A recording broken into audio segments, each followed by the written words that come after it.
We're starting part 2 now of tissue histology, and we're in the epithelial tissue universe. We're over now on page 121. We've just done simple squamous, and we're going to be continuing on with simple cuboidal. In this case, they're giving us this artistic rendition here of rather simple cuboidal epithelium. So this is sort of the last name, as it were, if you're signing your check. Simple, meaning only one layer. Cuboidal, meaning the shape of the cell. Epithelium, meaning that we have a lining with an avascular lining with a basement membrane. Okay? And where are we likely to find such areas of intrigue here is with ducts. In particular, we're looking here at the ducts of the kidney. Okay, and they're so numerous and so wildly packed together that they're actually right up against each other. These little hoses that, in a way, we have cut them in cross-section here. Sometimes you can find them lengthwise, but in this particular micrograph, over here, we see some lengthwise, a little bit, but mostly we're seeing cross-sectional cuts. And so we're seeing what sort of looks like a string of pearls. Or it's like that little necklace around this way. Okay, you'll see that the nuclei are round and that they're surrounded by more or less equal parts of cytoplasm as we go around. So these are not flat little cells, nor are they tall cells. These are roundish. And I would have personally called them simple spherical epithelium, but they decided to use the term cuboidal. Okay, so we have these proximal and distal convoluted tubules, and they're pressed right up against each other. And so the idea here is that they're providing us with a duct system. Okay, they're pretty easy to pick out. Then we have another type of simple columnar epithelium right here, simple columnar epithelium. We're actually looking at what could be the stomach, small or large intestine.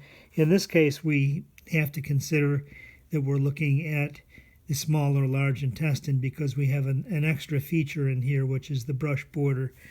So these are tall cells, slightly elongated nuclei, a basement membrane, still avascular. So if we pick a pretty location, and it's one of those things where you have to pick your location when you're doing these slides. Not everything looks nice, but here's a really nice area right here where we see simple columnar, elongated nuclei. In this case, we have an absorptive appendage, little feature right there called microvilli.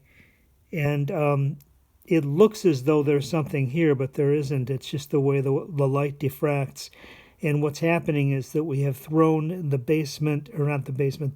cell membrane into finger-like projections. That's really all that's happening here, is that the very surface here has become complex by throwing the membrane into finger-like projections. So that's that.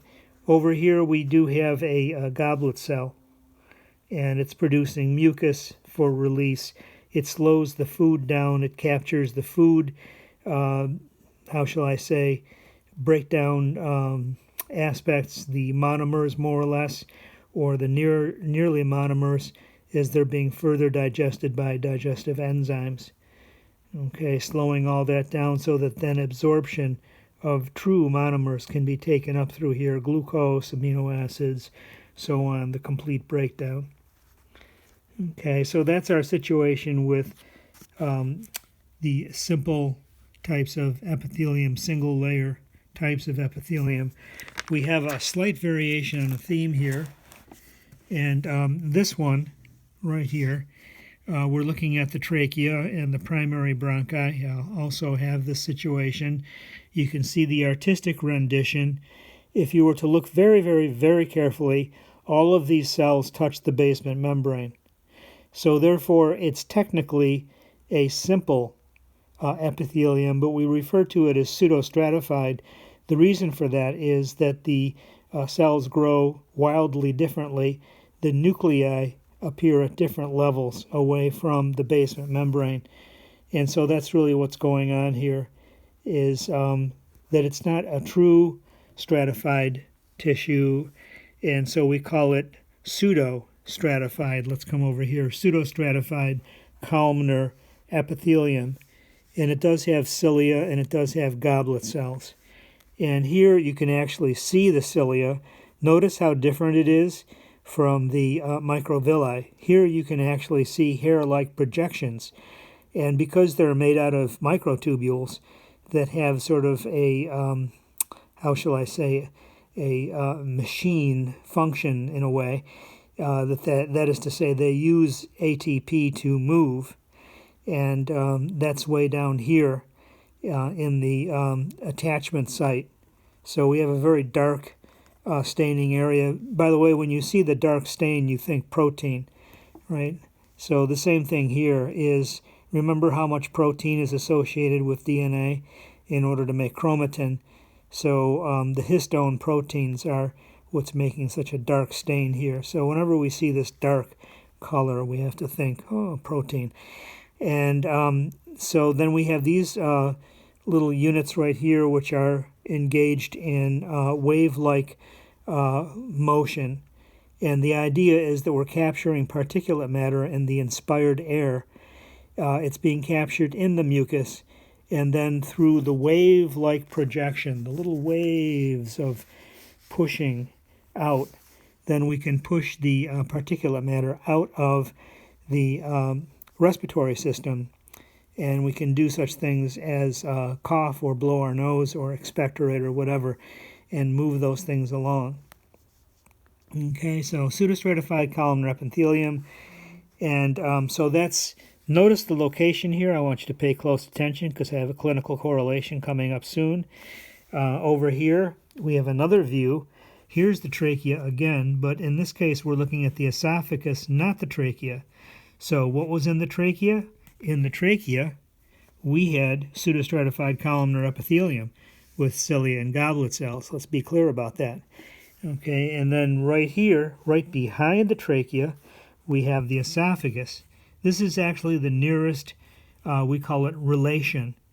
And I should have been more definitive on using the term relation, so I may as well be definitive now.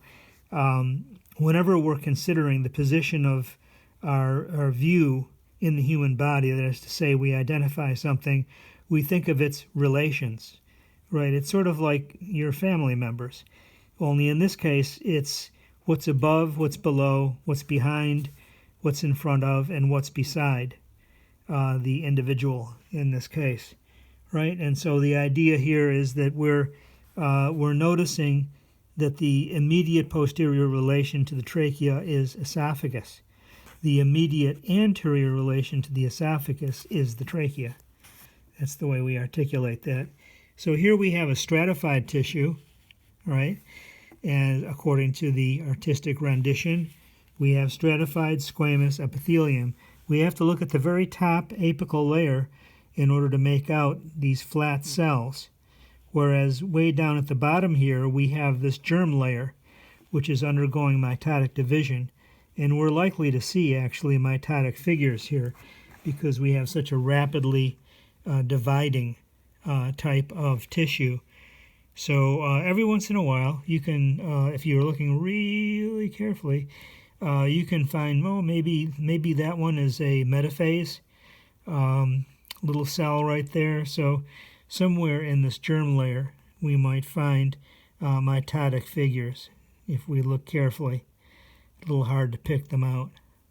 Okay, but then as they replicate mitotically, then the daughter cells migrate upward, and we eventually come to the surface here. The surface is simple squamous epithelium. Where are we?